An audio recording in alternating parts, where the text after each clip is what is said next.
Hello दोस्तों, good morning.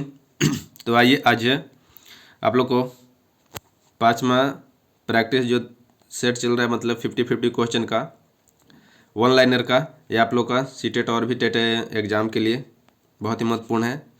तो देख लीजिए, स्टार्ट करते हैं। आप लोग को बाल्यावस्था होती है 12 वर्ष तक। शारीरिक विकास का क्षेत्र है स्नायुमंडल। क्या है? स्नायुमंडल।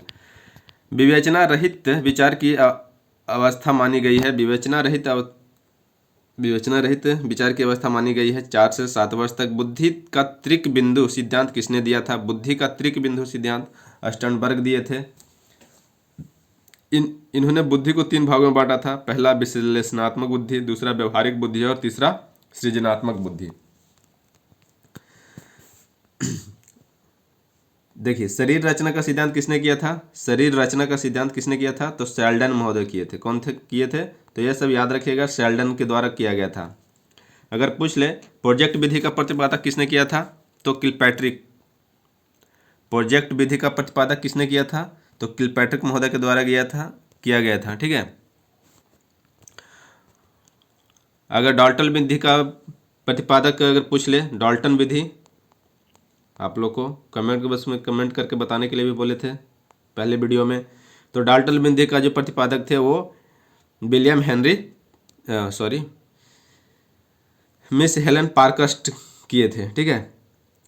और मॉन्टेसरी का मारिया मॉन्टेसरी, और हेरिस्टिक विधि का कौन था? आर्म स्ट्रॉन्ग किए थे। तो ये सब याद रखिएगा। भाषा विकास का सिद्धांत किसने दिया था? तो नॉम चॉम्स्की दिए थे। नेक्स्ट आइए, अल्फ्रेड बिर्ने के अनुसार बुद्धि के प्रकार बताइए। अल्फ्रेड बिर्ने के अनुसार बुद्धि का 4 प्रकार 4 शब्दों से मिलकर बनती है। कौन कौन? तो ज्ञान, आविष्कार, निर्देश और आलोचना। ज्ञान, आविष्कार, निर्देश और क्या? आलोचना। ठीक है। अगर पूछ लिया जाए, ये आप लोग का बिन्ने से रिलेटेड है, तो बिन्ने से आप लोग का बुद्धि परीक्षणों का जन्म दाता माना जाता है अल्फ्रेड बिन्ने को। तो ध्यान में रखिएगा। टर्मन के अनुसार बुद्धि की क्या परिभाषा है? तो टर्मन के अनुसार बुद्धि अमूर्त विचारों के बारे में सोचने की क्या है? योग्यता है। टर्मन एक मनोवैज्ञानिक थे जो कि आईक्यू क्या है? आईक्यू को आगे बढ़ाने के लिए बुद्धि लब्धि को इसको में सहायक किए थे। बुद्धि अमूर्त विचारों के बारे में सोचने की योग्यता है, ये इनके अनुसार कथन है बुद्धि के बारे में। स्टर्न के अनुसार क्या है बुद्धि का परिभाषा? ये तो टर्मन के अनुसार था। स्टर्न के अनुसार है बुद्धि एक सामान्य योग्यता है जिसके द्वारा व्यक्ति नई परिस्थितियों के साथ समायोजन करता है। बुद्धि क्या है? एक सामान्य योग्यता है जिसके द्वारा व्यक्ति नई परिस्थितियों के साथ क्या करता है? समायोजन करता है। नेक्स्ट आइए, बकिंघम के अनुसार बुद्धि की क्या परिभाषा है? बकिंघम के अनुसार बुद्धि का परिभाषा है कि सीखने की शक्ति ही बुद्धि है। बैचलर के अनुसार बुद्धि की क्या परिभाषा है? तो बैचलर के अनुसार बुद्धि किसी कार्य को करने, तार्किक चिंतन करने, वातावरण के साथ समायोजन करने की सामूहिक योग्यता है। तो बैचलर के अनुसार ये याद रखिएगा। सामान्यतः बुद्धि कितने प्रकार के हैं? सामान्यतः बुद्धि 3 प्रकार के हैं। अमूर्त बुद्धि, मूर्त बुद्धि, यांत्रिक बुद्धि उसको बोलते हैं, या फिर सामाजिक बुद्धि बोलते हैं। नेक्स्ट आइए, यांत्रिक बुद्धि या स्थूल बुद्धि किसे कहा जाता है? तो मूर्त बुद्धि को ही बोलते हैं यांत्रिक बुद्धि। स्पीयरमैन के अनुसार बुद्धि की क्या परिभाषा है? तो स्पीयरमैन के अनुसार बुद्धि तार्किक चिंतन करने की योग्यता है। बाल अपराध बनने के कारण क्या क्या है? अनुवांशिकता भी इसको इफेक्ट डालता है। व्यक्तिगत आवश्यकताओं की पूर्ति न होना, यह भी बालक को अपराधी बना देता है। शारीरिक दोष, ऐसे बालक हीन भावना से ग्रसित होने के कारण अपराधी बन जाते हैं।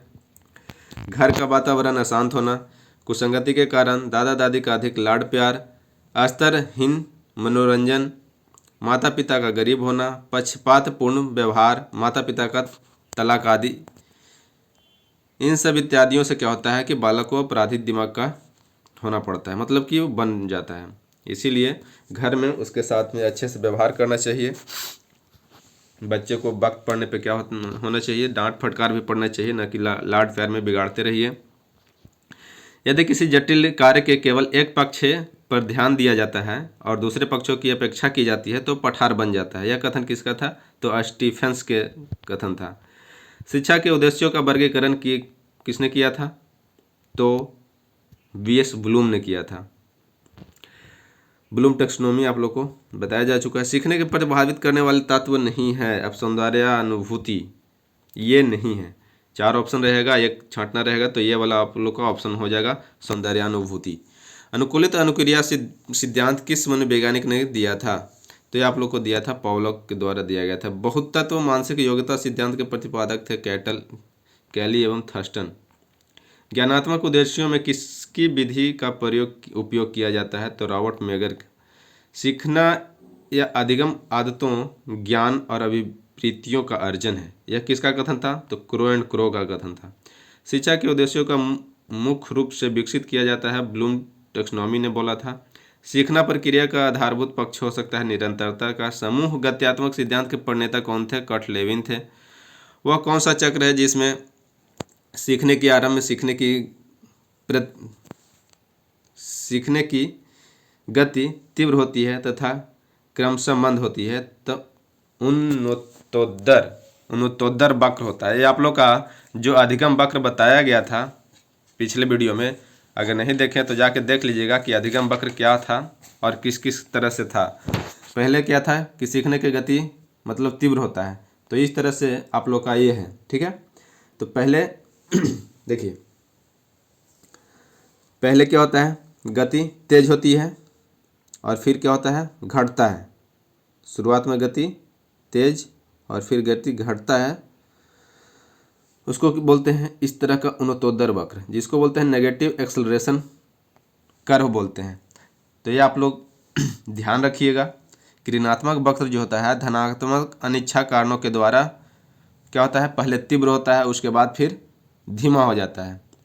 तो आप लोग को उन्नतोत्तर वक्र बोलते हैं, या फिर इसको बोलते हैं नेगेटिव एक्सेलरेशन कर्व बोल सकते हैं, या फिर इसी को बोल सकते हैं आप लोग क्या? उत्तल वक्र बोल सकते हैं, या नकारात्मक त्वरण वक्र बोलते हैं, या ऋणात्मक बोल सकते हैं। तो इन सब चीज़ों को मैं आप लोग को पिछले वीडियो में बता दिया है, अगर नहीं देखें तो जाकर देख लीजिएगा। 4 अधिगम वक्र होता है, इससे क्वेश्चन आते रहते हैं, तो याद रखिएगा ये सब चीज़ें। और अधिगम वक्र का जो प्रतिपादक किसने दिया था ये अधिगम वक्र का? तो हर्मन एबिंगहॉस दिए थे। क्या? हर्मन एबिंगहॉस, ठीक है, एबिंगहॉस के द्वारा दिया गया था।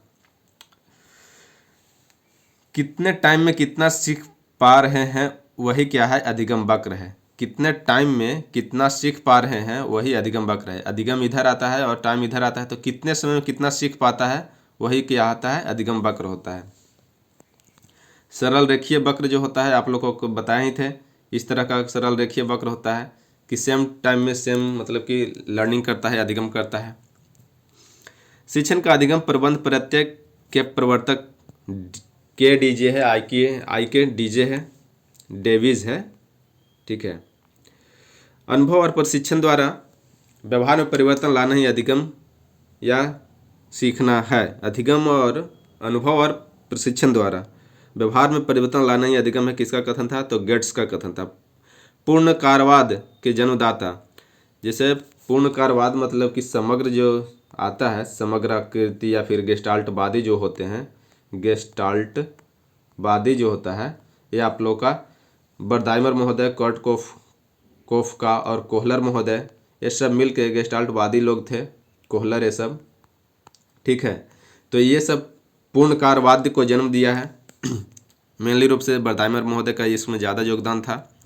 25 से कम बुद्धि लब्धि वाला बालक क्या कहलाता है? 25 से कम, तो 25 से कम बुद्धि लब्धि, जिसका आईक्यू लेवल 25 से कम होगा वो आप लोग का जड़ बुद्धि वाला बोलते हैं, ठीक है। समान बुद्धि का लगभग कितना से 91 से 109, या फिर कहीं कहीं दे देगा 90 से 110 के बीच में होता है, तो ये समान बुद्धि लब्धि होता है। प्रतिभाशाली कमेंट करके बताइए, प्रतिभाशाली बच्चे का बुद्धि लब्धि लगभग कितना होता है? आप लोग को पिछले वीडियो में बताया जा चुका है, पढ़े होंगे तो याद होगा। यौन यदि समस्त जीवन का नहीं हो तो किशोरावस्था का अवश्य ही मूल तत्व है। यह कथन किसका है? तो रॉस का है। किसका है? रॉस महोदय का कथन है। ये सब याद रखिएगा। कुशाग्र बुद्धि अथवा प्रतिभावान बालक वह है जो निरंतर किसी भी उचित कार्य क्षेत्र में अपनी अद्भुत कार्य कुशलता अथवा प्रवीणता का परिचय देता है। यह कथन किसका था? तो हैविंग हर्स्ट का। पिछड़ा बालक वह है जो अपने अध्ययन के मध्यकाल में अपनी कक्षा का कार्य जो उसकी आयु के अनुसार एक कक्षा नीचे का है करने में असमर्थ रहता है। यह कथन किसका है? सिरिल बर्ट के द्वारा कहा गया था। सकारात्मक बालक उन बालकों के लिए प्रयोग किया जाता है जिनका व्यवहार अथवा व्यक्तित्व किसी बात में गंभीर रूप से असमान होता है। यह कथन किसका था? तो वैलेंटाइन का कथन था। वह बालक जो समाज द्वारा स्वीकृत आचरण का पालन नहीं करता है अपराधी कहलाता है। किसका कथन था? तो हिली। बुद्धि के किस सिद्धांत को बालू का ढेर कहा जाता है? बालू का ढेर कहा जाता है बहुतत्व सिद्धांत को। बालू का ढेर क्यों कहते हैं? क्योंकि बुद्धि के बहुतत्व सिद्धांत जो होता है इसको में बहुत सारे सिद्धांत दिया गया है, इसीलिए कहा गया है बालू का ढेर। तो ये सब याद रखिएगा। व्यक्ति के चेहरे को देखकर उसकी बुद्धि का पता लगाया जा सकता है। यह कथन किसका है? तो ये लेवेटर महोदय का कथन था। ठीक है। वे शिक्षार्थी जो समृद्ध ज्ञान और शैक्षणिक दक्षता को हार्दिक इच्छा प्रदर्शित करते हैं उसके पास होता है निष्पादन उपागम अभिविन्यास। प्रतिभाशाली बालक वह है जो अपने उत्पादन की मात्रा दर तथा गुणवत्ता में विशिष्ट होता है। यह कथन किसने दिया था? तो टर्मन एवं ओर्डन के द्वारा दिया गया था। सीखने का सिद्धांत थॉर्नडाइक के द्वारा दिया गया था और सीखने के सिद्धांत में आप लोग को बताया जा चुका है। थॉर्नडाइक के बारे में आप लोग को बताया जा चुका है सीखने के सिद्धांत में क्या क्या बोल सकते हैं थॉर्नडाइक के द्वारा। वीडियो में जाकर देख लीजिएगा प्लेलिस्ट में, अगर नहीं बताए हैं नहीं अगर आप लोग पढ़े हैं तो जाकर पढ़ सकते हैं वहाँ पे कि थॉर्नडाइक का 3 ठो सिद्धांत जो था कौन कौन था। ठीक है। निरंतरता का सिद्धांत और फिर आता है प्रयास इफेक्ट जो भी है उसका सिद्धांत आप लोग को बताया जा चुका है, जाकर देख लीजिएगा। खेलपत्ती के जनक कौन है? तो किलपैट्रिक। खेलपत्ती के जनक किसको माना जाता है? किलपैट्रिक। ह्यूरिस्टिक के जनक आप लोग को पिछले वीडियो में बता दिए आर्मस्ट्रॉन्ग के द्वारा। प्रोजेक्ट प्रणाली के जो जनक हैं जॉन डीवी के द्वारा दिया गया था। अस्थायी दांत तो मानव में कितने दांत होते हैं अस्थायी? तो आप लोग का 20 होता है, जो कि ये होता है दूध के दांत जिसको बोलते हैं बचपन में लगभग 9 से 12 साल के बीच में यह आप लोग का स्थायी दांत का होते हैं, आते हैं टूटते हैं। और 12 दांत जो होते हैं वो आप लोग का अस्थायी होता है। शिशु के मस्तिष्क का वजन लगभग कितना होता है? तो शिशु का लगभग 350 ग्राम होता है और मनुष्य के मस्तिष्क का वजन कितना होता है? तो लगभग 1200 से 1400 ग्राम होता है।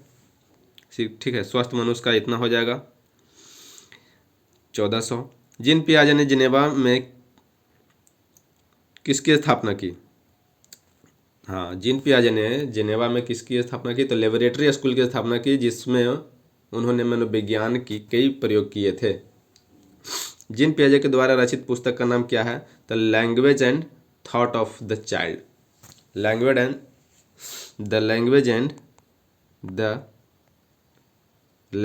And thought of the child, ये उनका पुस्तक का नाम है। नेक्स्ट आइए, यह पुस्तक उन्होंने 1923 में लिखी थी। जीन पियाजे ने संज्ञानात्मक विकास को ध्यान में रखते हुए बालक की कितनी अवस्था बताई है? तो जीन पियाजे 4 अवस्था बताइए, आप लोग को बताया जा चुका है। संवेदी पेशी अवस्था, पूर्व संक्रियात्मक अवस्था या फिर पूर्व संक्रियात्मक को ही बोलते हैं प्राक संक्रियात्मक अवस्था जो कि 2 से 7 वर्ष है। मूर्त संक्रियात्मक अवस्था भी बोलते हैं इसको, ठोस संक्रियात्मक अवस्था भी बोलते हैं जिसको अंग्रेजी में बोल सकते हैं ऑपरेशनल स्टेज। औपचारिक संक्रियात्मक अवस्था बोल सकते हैं 11 से 18 या फिर 11 से ऊपर, इसी को बोलते हैं औपचारिक को ही अमूर्त बोलते हैं। क्या बोलते हैं? अमूर्त संक्रियात्मक अवस्था बोलते हैं, या फिर अंग्रेजी में बोल सकते हैं इसको फॉर्मल स्टेज है। ये क्या है? फॉर्मल स्टेज है। तो जीन पियाजे को बहुत अच्छे से देख लीजिएगा। व्यवहार में होने वाले अस्थायी परिवर्तन जो अभ्यास के कारण होते हैं उसे कहा जाता है सीखना। अब व्यवहार में जो परिवर्तन हुआ वही तो सीखना होता है। बच्चों में संवेगात्मक समायोजन प्रभावी होता है व्यक्तित्व निर्माण में, कक्षा शिक्षण में और अनुशासन में, ये सब में उसका क्या होता है, संवेगात्मक समायोजन प्रभावी होता है। पर्सनालिटी बनाने में मतलब कि व्यक्तित्व निर्माण का मतलब बच्चों के संज्ञानात्मक विकास को सबसे अच्छे तरीके से कहाँ परिभाषित किया जा सकता है, तो ये आप लोग को किया जा सकता है विद्यालय एवं कक्षा में। ठीक है, तो दोस्तों आज के लिए इतना ही, मिलते हैं फिर नेक्स्ट वीडियो में, तब तक के लिए धन्यवाद।